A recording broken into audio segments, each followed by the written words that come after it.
So hello and a very warm welcome to Poetry East. My name is Jnanavaca. I'm, as you'll have noticed, not Maitreya Bandhu, who's our normal host of Poetry East.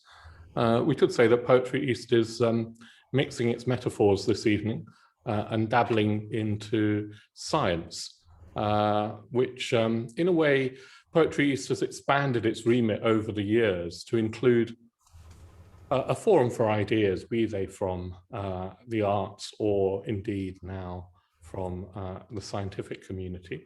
And I'm very, very pleased this evening to have Dr. Rupert Sheldrake as my guest. And well, many of you will have heard of Dr. Sheldrake. He's a prolific author, as well as of course, a scientist. I'm going to say a little bit of his background. There's so much I could say, but Dr. Sheldrake is a biologist who studied at Cambridge, then went on to do a degree at Harvard University in the philosophy of science, came back to Cambridge to do his PhD, has been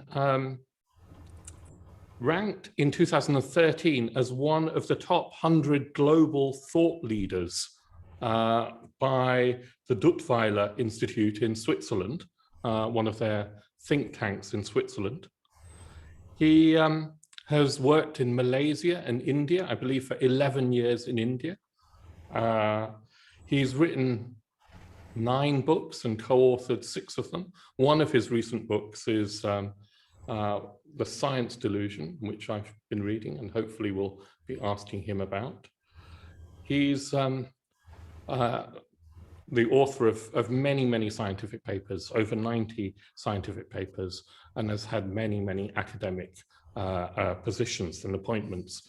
So I'm very, very pleased that we've got Dr. Sheldrake with us this evening. And well, I just want to welcome you, Dr. Sheldrake, Dr. Rupert Sheldrake. May I call you Rupert?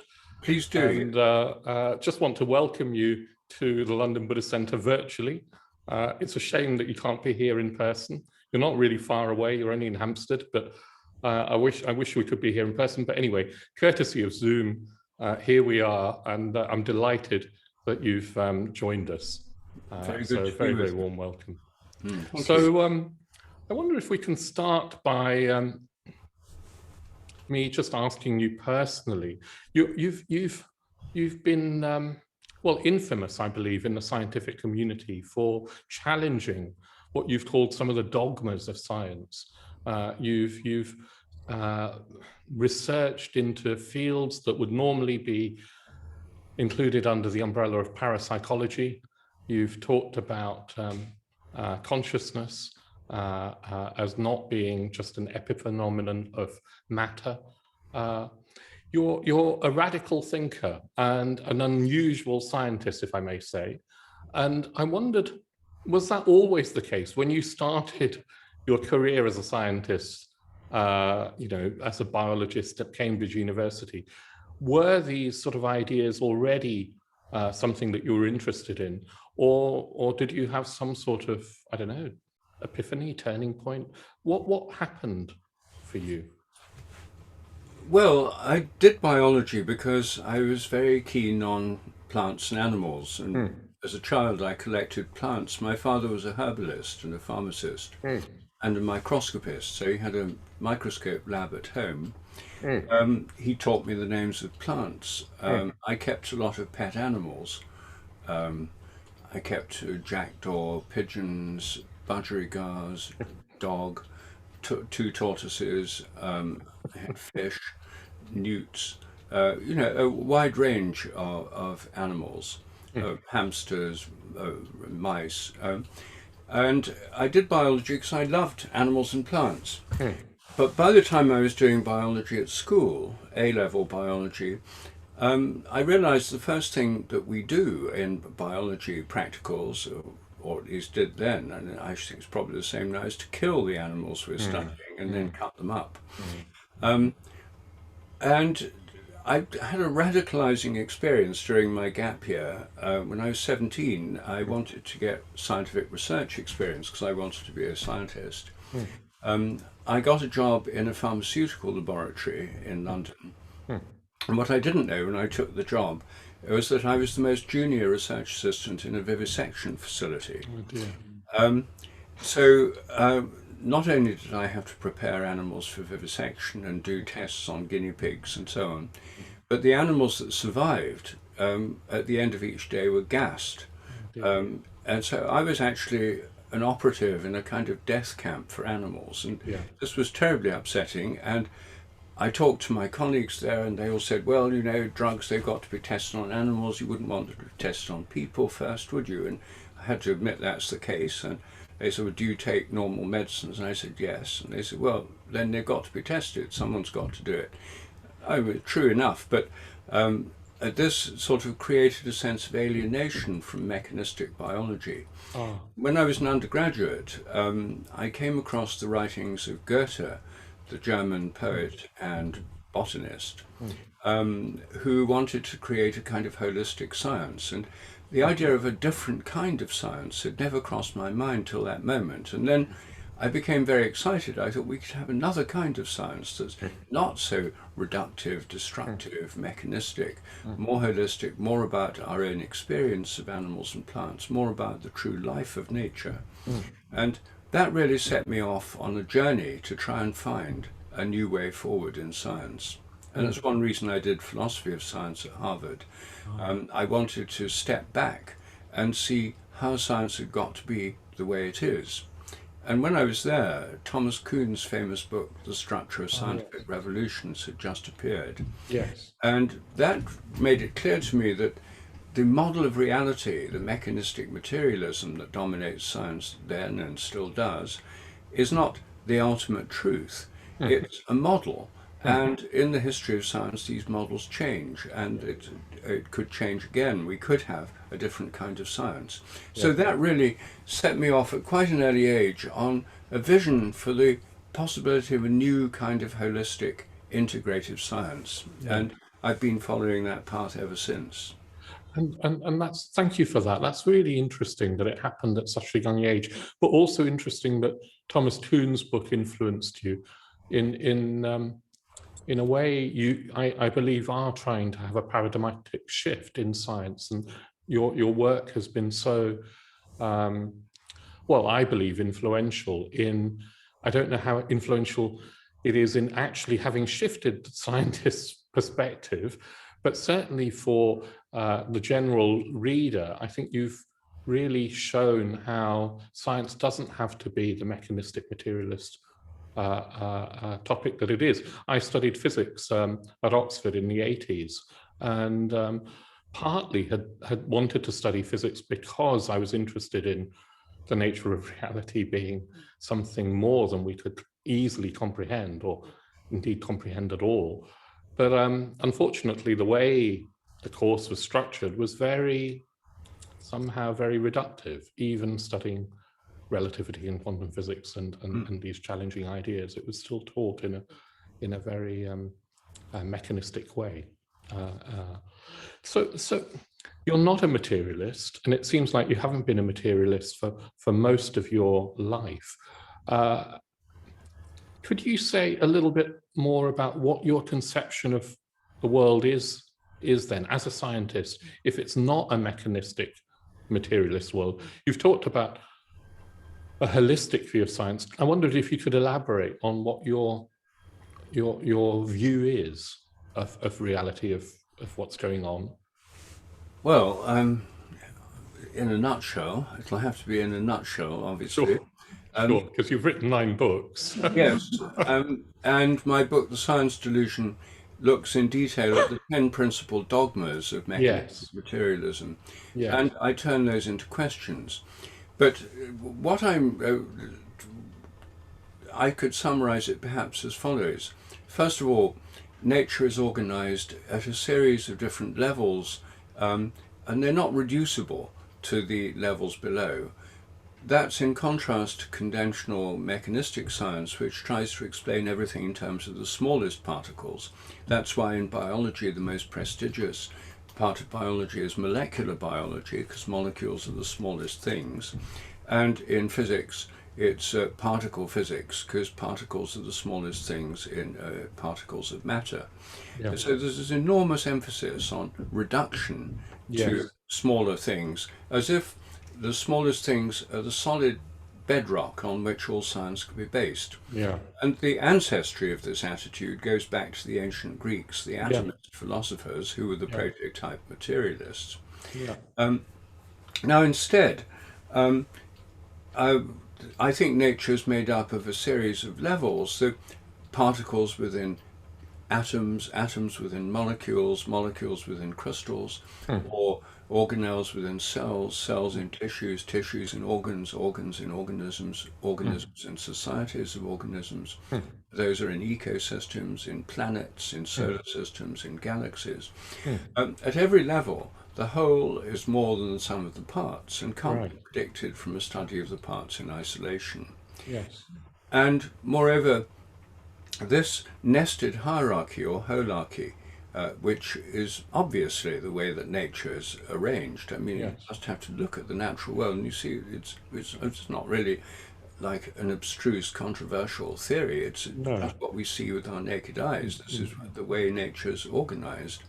And it's the way most things are organized. It's at school I used to write these addresses, my house, and then the town, and then the county, then the country, then the universe, the world, the universe. And it's the way language works too, with phonemes within syllables, within words, within sentences, phrases, within sentences, within paragraphs. There's a series of levels, all of which are irreducible to the ones below. So that's the first point. Yes. The second point is that these systems at different levels of organization are best thought of as organisms rather than machines. Mechanistic materialism uses as its principal metaphor the machine. Yes. You're a machine, your brain's a computer, your heart's a pump. The universe is a mechanism, used to be thought of as like a clock, a mechanical clock. Yes. Now, of course, it's obviously gone way beyond that particular metaphor. Sure. But it's entirely based on the machine metaphor. A far better metaphor for nature is organism. The universe is more like a developing organism, starting from the Big Bang, like the hatching of the cosmic egg, and it's been growing and developing ever since. Yes.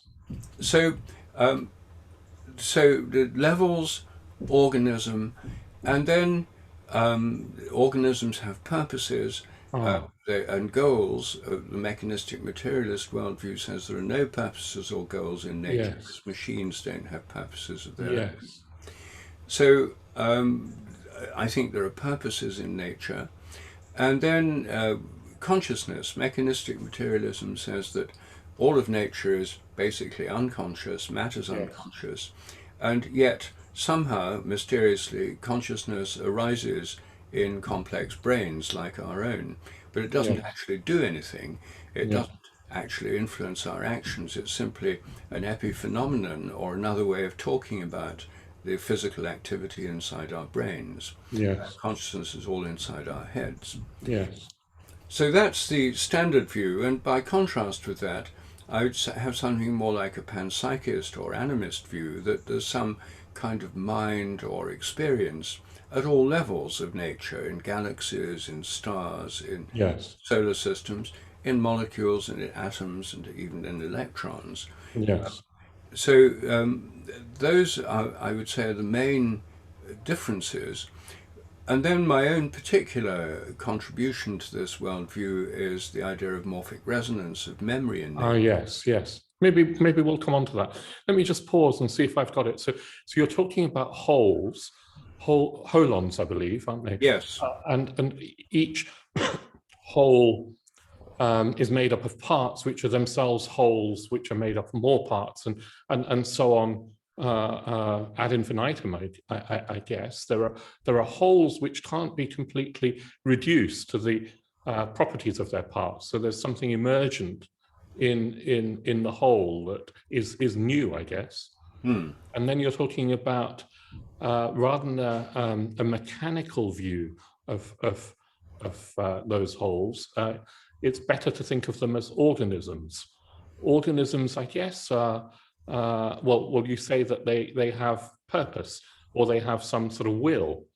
some sort of directionality. And you're saying that, in a way, the whole universe could be better thought of as an unfolding, evolving organism. So I want to come back to that, the universe having some sort of purpose. And then you were talking about consciousness. I guess what I wasn't clear about is when you say organism, well, I think you're saying that everything's conscious, that this panpsychic perspective, everything has a degree of consciousness. Is that right? Is that what you're saying? Yes, I mean, I perhaps mind might be a better word. The thing is that a lot of our own mind is unconscious. So the great majority of our mental activity is unconscious, as many philosophers and psychologists have recognized. Yes. So consciousness is not the whole of mind. The conscious mind is a part of a much larger system, which is largely habitual and unconscious. Yes. So I'm not suggesting that atoms, electrons, the sun, or other organized systems in the universe are necessarily fully conscious all the time of everything, because we're not. I mean, we're largely unconscious of our habits. Yes. So perhaps experience is a better word. In the philosophy of Alfred North Whitehead, the word experience and feelings are perhaps a better word. If we think of an electron, for example, we could ask, does an electron have feelings? Well, what kind of feelings might an electron have? Yes. Well, the most fundamental kinds of feelings are attraction and repulsion. Yes. Do electrons experience attraction and repulsion? Well, yes, they do. They're attracted to positive charges and repelled by negative charges. Indeed. And these attractions and repulsions may well be associated with a subjective feeling of desire to go in one direction, or aversion and desire to go in another direction. Yes. So even at the level of an electron, it's possible to see how this could involve feelings. Yes. It's interesting that you talk about experience. In Buddhism, in a way, you can't have an object without a subject. The subjective and the objective are two poles of experience that are indivisible, and there's no reason why an electron can't have, in a way, a subjective dimension. Indeed, Buddhism would say that, maybe it wouldn't say this, but mind, as you've called it, rather than consciousness, Buddhism would say, in a way, that's some forms of Buddhism would say that that's somehow more fundamental, a more fundamental reality, and that this matter is more of an emergent property, as it were, of mind. But I wondered if you could say more then about morphic resonance, which you started to talk about before I sort of interrupted you. You introduced this hypothesis, I believe, 40 years ago in your book, A New Science of Life. And I believe it's the hypothesis or the idea. Well, certainly when I heard your name, that's what I associated you with, as it were. It's become, I think, a fairly sort of perhaps not well understood, but well-known term, at least. So I wondered if you could unpack that for us, morphic resonance. Morphic resonance is a hypothesis about memory in nature. Yeah. Basically, what I'm saying is that there's a kind of memory inherent in nature. Now, in Western thought, that's a very alien concept, because Western thought's been dominated by Platonism and the derivatives of Platonism, the idea that there are eternal, transcendent truths beyond space and time reflected in this changing world. And the form it takes in science is the idea there are eternal laws of nature beyond space and time, which are essentially mathematical, which are reflected in the world we live in, but not affected by it. However, in Eastern thought, in Hindu and Buddhist thought, the idea of memory in nature, or a much more general sense of memory, is pretty standard. And when I was living in India, I first thought of the idea of morphic resonance in 1973, when I was a Research Fellow of the Royal Society and also a Fellow of Clare College, Cambridge. And I didn't publish it straight away because I realized this was very controversial. I had to think it through. I then took out a job in agricultural research in India, did think it through, and wrote my first book, A New Science of Life, which, as you said, came out 40 years ago, June 21st, 1981. So just over 40 years ago to this day, almost, yeah. Almost, yes. It's very, very close to being exactly 40 years ago. Yes. So what I was doing there was putting forward this hypothesis of morphic resonance, taking the idea of the laws of nature as being more like habits. Right. Now, I'm not the first person to suggest the laws of nature are more like habits. This was suggested by the American philosopher C.S. Peirce around 1900. And William James thought about this. The philosopher Nietzsche also mentioned it. They didn't develop the idea, but the idea was sort of in the air. And what I was trying to do was understand how the habits of nature, the memory of nature, might work. And the essence of this hypothesis is that similar patterns of activity in self-organizing systems influence subsequent similar patterns across space and time, kind of resonance across time. And what makes this controversial, indeed heretical in the eyes of some, is that Western philosophy has been based on the idea that causality has to involve a continuous connection, whereas I'm suggesting you could have causal influences leaping across time.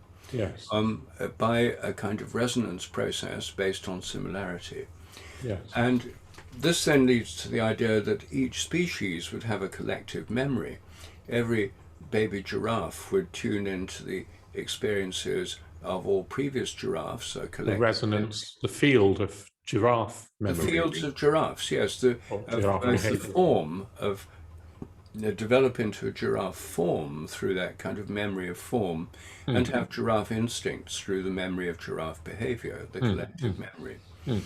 So in its most radical form, this hypothesis, its most radical prediction, is that our own memories are not stored inside our brains as material traces, the conventional view, but rather depend on resonating with ourselves in the past. Our brains are more like TV receivers than like video recorders. They're based on a resonance across time. Radio and mobile phones are based on a resonance across space. They depend on electromagnetic resonance. And that's why radio sets have frequencies. When you're tuning them, it's so many hertz. It's the measurement of frequency.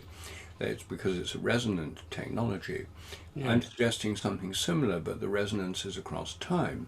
And that's an unfamiliar idea. And that's why this hypothesis is controversial. Yes, I can see that.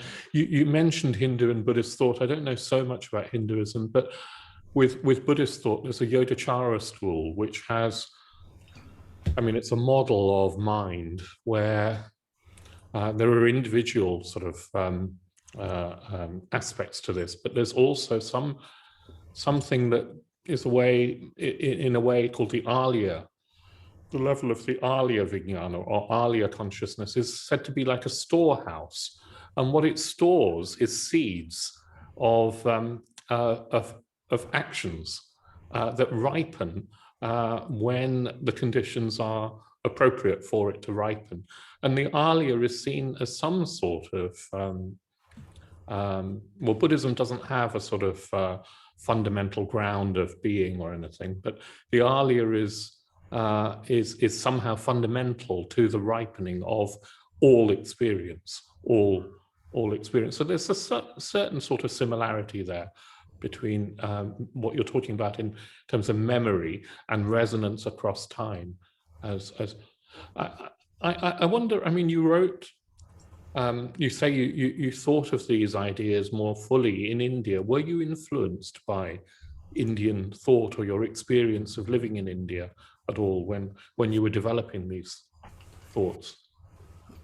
Well, I was encouraged by the experience of being in India. when I first thought of this in Cambridge, I found that most of my colleagues in the biochemistry department found these ideas extremely difficult to grasp. In fact, some of them thought this was some kind of elaborate practical joke, and I couldn't possibly be serious about this. And so some of my philosophy and historian colleagues in Clare College were more open to this and very helpful in discussions. Yes. But when I went to India and started mentioning this idea to my Hindu scientific colleagues, or even just to ordinary Indians, you meet people on trains and they'd start a conversation. After they've asked, whether you're married or not, where your native place is, what is... They're not shy about asking, are they? No, what is your name, all that kind of thing. Then they get to sort of, what is your worldview? That's right. Who is your guru and what is your worldview? Yes. That kind of thing. And you've got a 12-hour train journey ahead of you. And so I had a lot of conversations on Indian railways with sort of random Indians who I happened to be sitting near. Sure.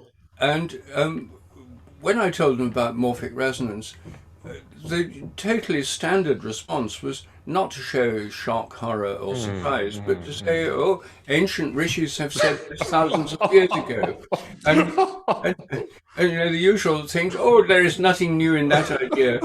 Ancient rishis have said this thousands of years ago." So, and that seemed this was just quite ordinary. Indians, they're not people who'd studied at Benares Hindu University in advanced Hindu philosophy, but it permeates the culture. Sure. And so to be in a world where I found that most people regard this as a perfectly rational way of looking at the world, rather than treating it as some wild eccentricity. That was actually a helpful atmosphere to develop the ideas in. Right. But what wasn't particularly helpful was the way that once they'd said ancient rishis have said this thousands of years ago, they just sort of sit back with a smug look.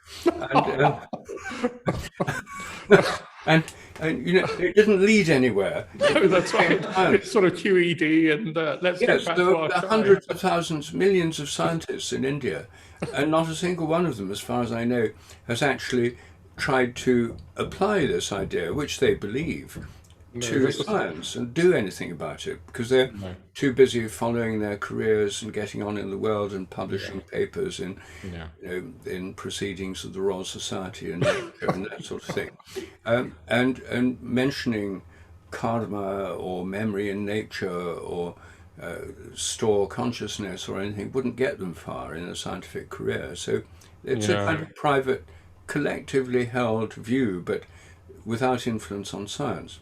Isn't it interesting that you talk about Indian scientists and but also Western scientists, many of them hold religious views, maybe Christian views, and yet they operate in their working lives under this sort of mechanistic, materialist framework.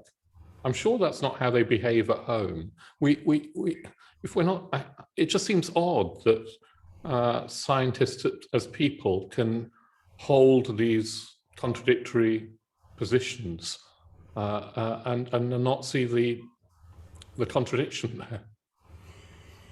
Well, I think it goes back in Western culture to the 17th century and the famous Cartesian split. In Descartes' philosophy, separated the realm of nature, which he said was mechanical and unconscious, made of matter, operating in accordance with blind forces and mathematical laws. The realm of spirit, which consisted of God, angels, and human minds.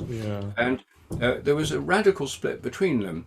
God was deprived of nature, so the whole of nature was handed over to science. And science was deprived of spiritual experience, etc. That was handed over to religion. And then we got rid of God. Coexisting. And in 17th century Europe, for scientists, this was very important because you have to remember that's when the 30 Years' War was happening. Catholics and Protestants were killing each other all over Europe. And science seemed like an oasis of calm and peace as long as you kept religion out of it. Yes. And it wasn't that most scientists were atheists. In fact, practically none of them were atheists. No. But it was kept in a separate compartment. And I think we've got used to that. Our whole culture is based on this split.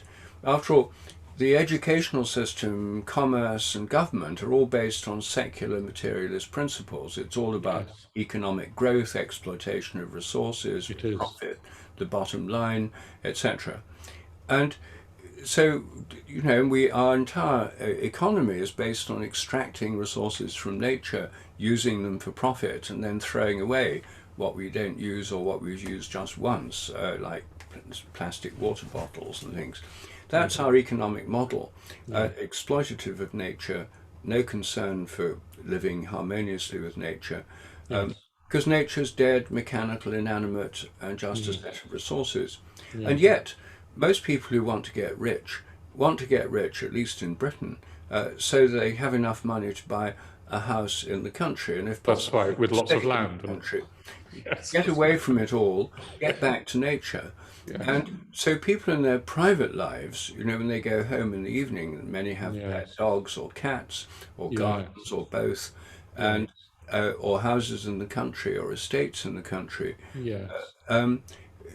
actually want to relate to nature and have a personal relationship, don't think of their dog or cat as a mere machine, or their family or their children, don't think of their estate as or their garden as something to exploit ruthlessly for the maximum profit, but as a place to cherish, enjoy, and nurture. So I think with and in the beginning of the 19th century, this split was very clear, that the sort of Enlightenment rationalism based on science, reason, and progress, which has shaped the whole modern world. Everyone's been converted to it, every government in the world. That was the dominant thrust of society. But then the Romantic movement came along and said, oh no, well, what about emotions? What about beauty? Imagination. What about nature and the imagination? Yes. And Romantic poets like Wordsworth celebrated the beauty of the landscape in the Lake District. And many scientists then and still today are complete mechanistic materialists at work. And come the evening, especially come their summer holidays, you know, we'll go to the Lake might well District. be reading Romantic poetry and enjoying being close to nature, going on walks through woods and fields and so on. It would be comic were it not this compartmentalization, did it not have such tragic consequences for the whole planet in a way, and us as a species. It would be it's a sort of shocking consequence, I think, of what might have been a very understandable split in culture.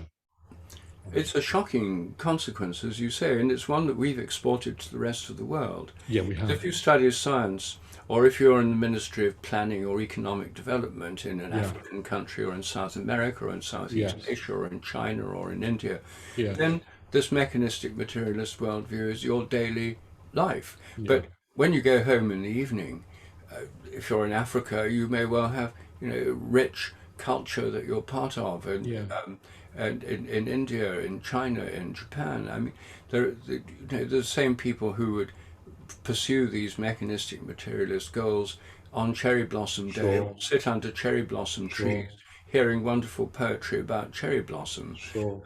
So we've exported this split. We've modeled it for everyone else and exported it to the rest of the world. So do you think, I mean, it's been 40 years since your hypothesis of morphic resonance. Do you feel optimistic that there is, I don't know, that there's a changing attitude in science?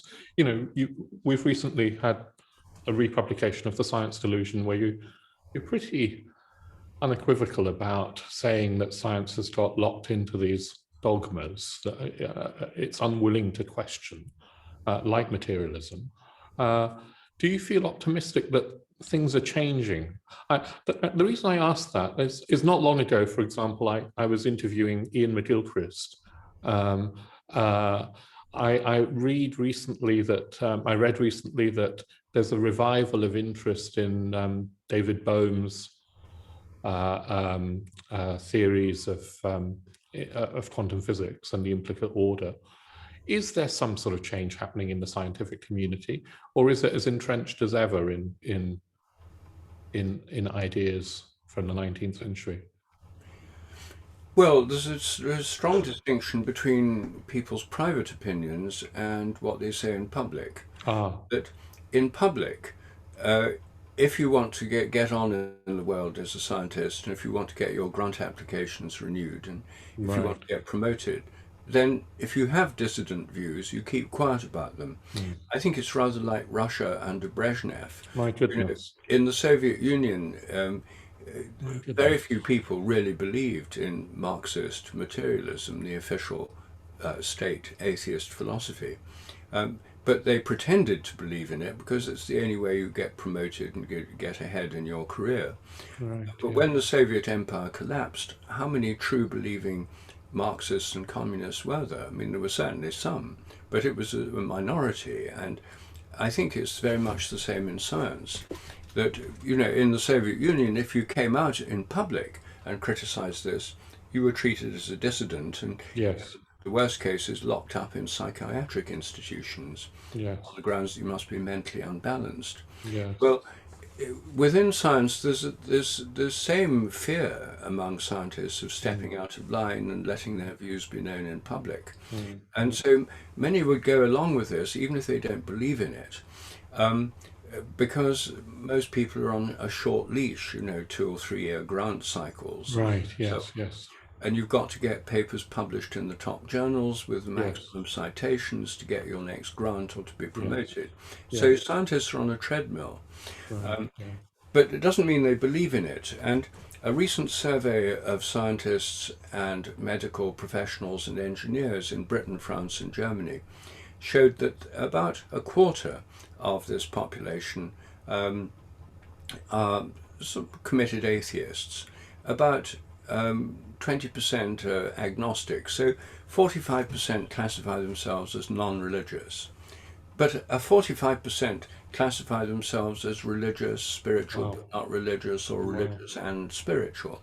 So the hardcore atheists, who are usually committed materialists, are about a quarter of the science, engineering, and medical community. They're not the majority. And in every scientific institution, there are people who certainly don't agree with this. I know this whenever I give a talk in a scientific institution or university science department. Afterwards, people come up to me one after another and say, I'm really interested in these ideas. I've got a much more holistic view of nature, but I can't discuss it with my colleagues because they're all so straight. My goodness. And so what I try and encourage them to do is learn a lesson from the gay liberation movement and come out. Yes, they'll have the courage. Yes, in the 1950s, there were lots of gay people who pretended to be straight, because even to colleagues who were gay, because it was the only way to get through. They were afraid. And it's very similar in the scientific world. Goodness, but when you think about it, if you take the whole scientific community worldwide, there are now many scientists. There are more scientists in India and China than there are in the rest of the world combined. Wow. And certainly my experience working as a scientist in India is that the number of committed atheistic materialists in India is vanishingly small within the scientific community. And if you actually took a poll among scientists there, particularly among Hindus, do you think you believe in a holistic worldview, that there might be consciousness in nature, that certain animals might be sacred, there might be memory in nature, something like morphic resonance? I'm pretty sure the majority would say they believe in these things. So we're stuck in this kind of sociological problem, but things are changing. For example, because of the Human Genome Project, it's become clear that through the analysis of genomes of tens of thousands of people, that genes only explain a fairly small amount of heredity. It was used to be thought they'd explain all of everything. it. it turns out even for something like height, which is very easy to measure, Yeah. or proneness to breast cancer, Yeah. or schizophrenia, the heritability explicable in terms of genes is only Yeah. about 10% or less. Yeah. Yeah. And some might be explained by epigenetics, but Yeah. most of it is unexplained, and this is now called the missing heritability problem. Is it? And this is a big crisis in biology.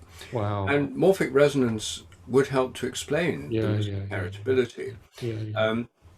So I think that there's a realization, a growing realization within science that all is not well with the materialist worldview. Yes. And there are problems cropping up everywhere. Yes. And Yes. there's a greater openness.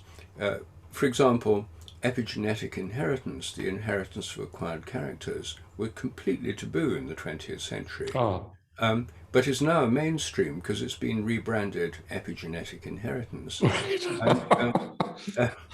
And it's now one of the hottest areas in biology. And yet, and this is in the mainstream, and yet 30 years ago, people would have been drummed out of town for doing this kind of research that is now going on. So things are definitely loosening up. It's interesting with physics. I recently read, well, not long ago anyway, Lee Smolin's book, The Trouble with Physics, and he was making similar statements about funding, for example, and career progression for physicists, and how, string theory has become so dominant in terms of funding and a sort of channel for physicists, many physicists, theoretical physicists, that it sort of newer ideas are almost seen as dangerous, and yet something like string theory has not yet yielded much success. I mean, I'm not, I'm ignorant really. I'm not a string theory physicist, but it does feel there's something about Western science in all fields that has got very, very blocked and stuck and divorced and compartmentalized from life in a way that's shocking and tragic. Well, I agree. And actually, one of the things that may lead to a change is that people in sort of political think tanks are now talking about what they call the innovation deficit.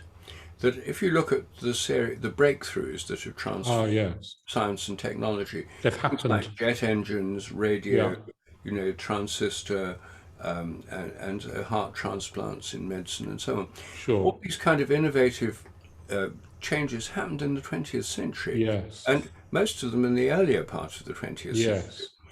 If you say what really fundamental innovation has there been in the 21st century, it's very hard to think of one. I mean, maybe graphene as a new kind of material. But even though there's more money spent on research than ever before, more scientists than ever before, the rate of return on all this investment is going down and down. It's the law of diminishing returns. So we've set up a scientific system that's more or less guaranteed to deliver small-scale incremental improvements, better smartphones, better transistors, etc. But no new paradigms. No new paradigms or radical breakthroughs. Yes. And this has captured the attention of some independently minded Silicon Valley billionaires. And what I hope will happen is that if they want to stimulate innovative science, they'll realize it has to be funded at the moment under present conditions privately. Privately, not in our universities. No. And grants could go to people who are working in universities. Sure. But it's not going to happen through the established foundations or through government grant-giving systems, which are controlled by conservative committees who are fearful of backing something that might turn out to be controversial or something. Yes, no, I can see. I wondered if we could move on to, I wanted to talk about evolution and the evolutionary perspective. Well, I wanted to go back to something that you said earlier about organisms having purpose, and then likening, in a way, the whole of the universe to an organism. The implication being that there's it's a teleological view that the universe is moving in a direction. that evolution has some sort of purpose. Would you agree with that? Would you say more about that? Well, I think that first of all, I'd make a distinction between purposes within nature. You know, that the purpose of a hungry animal is to find food. It's goal-directed behavior.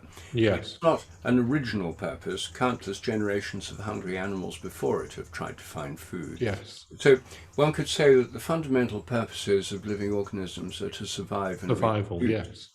Yes. And those are purposes inherent in life. But it's a slightly different, and we can see those, they're repetitive purposes, and we have them ourselves and we see them all around us. Yes. Now, the question of whether the universe as a whole has a purpose is a much more difficult question, because if it does have a purpose, then what is that purpose? And, you know, if one takes the most common answer to this, that it's something to do with humanity, the whole universe is there so humans can evolve and think about it. But if you do take that view, then there's the question, well, why do you need billions of galaxies and billions of stars within our own galaxy? It's quite wasteful. Profligate and wasteful. And if evolution's all about us, why do you need a million species of beetles in the Amazon, most of which were driving to extinction before we even classified them? Sure. Why is there this tremendous profusion and proliferation of forms of life, and there's tremendous abundance of galaxies and planets and stars? That's not easy to answer, you see, if you have the idea that we're the purpose of the entire thing. And if human consciousness is the purpose of the entire evolutionary process, even if one takes the highest aspects of human consciousness, those associated with religious visions and the greatest religious teachers, Buddha, Christ, and others who've been, one could say, certainly in my way of looking at things, these represent the highest forms of human consciousness rather than Elon Musk or Donald Trump or Boris Johnson or dare we say, yes, random examples. So even if one takes these, say, the enlightenment of the Buddha or the realization by Jesus of his affinity with and, you know, deep relationship with the ground of all being, God the Father, even if one takes those as goals of human evolution, then it's hard to see how they relate to the rest of the universe. And it could be that there are beings, conscious beings on other planets that indeed that we in the future might relate to. If we do, I think it's more likely that we'll relate to them through some kind of interstellar telepathy, rather than through heavy engineering, you know, yes. rockets shot off. I mean, our own galaxy is 100,000 light years across. So if you sent a message just by radio to the other side of our own galaxy, it would take 100,000 years to get there. And if they replied by return of post, it would get 100,000 to get a reply back. That's 200,000 years. And who's going to be around to remember the question? Who will care? That's all. Who will care? So, I mean, even the speed of light technologies, traveling at the speed of light, are very limited. Sure. And there's no chance that we could communicate with other galaxies in a meaningful way over millions of years. I mean, our civilization's a few thousand years old at most. So that implies that somehow, if consciousness is what it's about, it's a level of consciousness that hasn't really been explored so far. Because Jesus, for example, had very little to say about other planets and galaxies. He didn't know about them. And the Buddha was notoriously averse to speculating about logical questions. That's right. He thought that was theoretical, metaphysical questions. So, I mean, Hindu metaphysicians have been some of the biggest scale thinkers, you know, with vast cycles of time and vast cycles of universes. They have some of the grandest visions of any traditional schools of thought, but even their visions don't match up to what we know about the expanding universe, the Big Bang, and billions of galaxies beyond our own. So we're in uncharted territory spiritually. Science has revealed this vast universe and this vast evolutionary process, which it sees as being meaningless and purposeless. And religions give us views of meaning and purpose, but they were developed long ago when this scientific vision didn't exist. And so there's a huge area here which is unexplored. Yes. So, okay, let's leaving the universe aside, just looking at evolution of life on Earth. Do you have a sort of, is there a direction there, a purpose there? Would you say that there is towards greater and greater consciousness? Well, certainly towards greater and greater diversity. I think one has to recognize that diversity seems to be one of the points of evolution. And even if you get to humans and human consciousness, then look at the diversity of human languages and human culture. I mean, it's not a one-size-fits-all system at all. And then if you look at the diversity of books and tunes and music and art and technology and products and things you see advertised online and books you see in big bookshops like Waterstones, you go in and there's books on every conceivable topic stretching into the mists of the distance. You know, even if you had 20 lifetimes, you wouldn't be able to read them all, even those just in one bookshop on Hampstead High Street. So sheer diversity seems to be part of it. And creativity. And creativity, maybe that's linked to this notion of diversity. Well, I think it is, because all this diversity is a product of creativity. So that seems to be part of it. And human consciousness is, you could say that in human minds have the capacity to comprehend this diversity and to relate to the rest of the universe in the way that other animal species don't.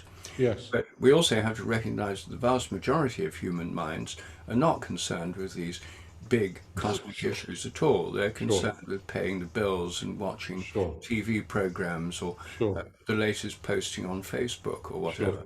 Sure. Sangharakshita, who I know you met and who's the founder of the order that I'm part of, makes a distinction between evolution before the emergence of self-consciousness and evolution, as it were, once self-consciousness has emerged. In that, before the evolution of self-consciousness, he talks about evolution being largely sort of blind. And then once self-consciousness has emerged in humans and maybe in other animals, and that there's the possibility, at least, although not everybody will avail themselves of that possibility, there's at least the possibility of developing one's own mind in a conscious way. And he calls that the higher evolution, leading ultimately from a Buddhist perspective to enlightenment, to Buddhahood. So although there's a continuous line between, as it were, the lower and the higher evolutions, there's a distinct change in how things unfold, as it were. Yes, well, that makes sense to me. And part of that evolution is our awareness through science of the vastness of the universe, of the microscopic realm, of the evolutionary process itself.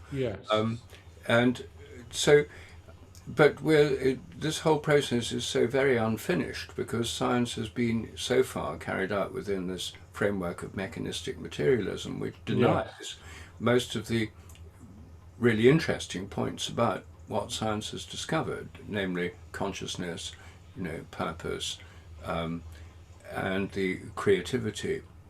At best it's seen as a matter of blind chance, random mutations and so on. So we're in a state where I think as we move forward, hopefully there'll be a vision of evolution in science which would be informed by a spiritual perspective, and the spiritual perspective informed by these astonishing revelations from the scientific discoveries of the last few centuries. But we're not there yet, and most scientists have shut themselves off from this other realm, or if they have a spiritual or religious realm, it's, as we were discussing, in a separate compartment. Yes, yes.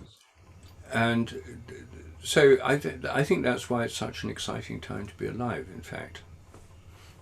Well, that's maybe a good note to end on, Dr. Rupert Sheldrake. I just want to say very, very big thank you for joining me this evening, but also just to thank you for being somebody who's had the courage to speak out, to risk being a dissident in this world of science, to stand as an individual. I think it's a noble thing to have done, and well, you're continuing to do, and also as somebody who is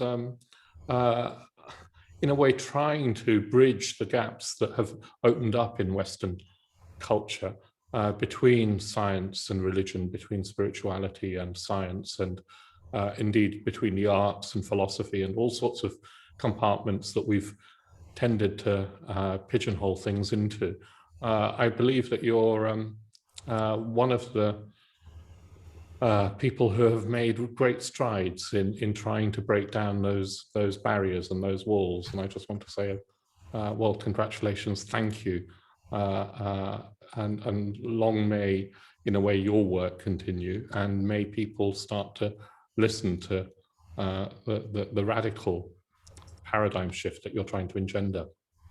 Well, thank you, and thank you for opening up this dialogue, which is so important, and for bringing the Buddhist perspective into it, which is, I think, essential for this evolutionary process.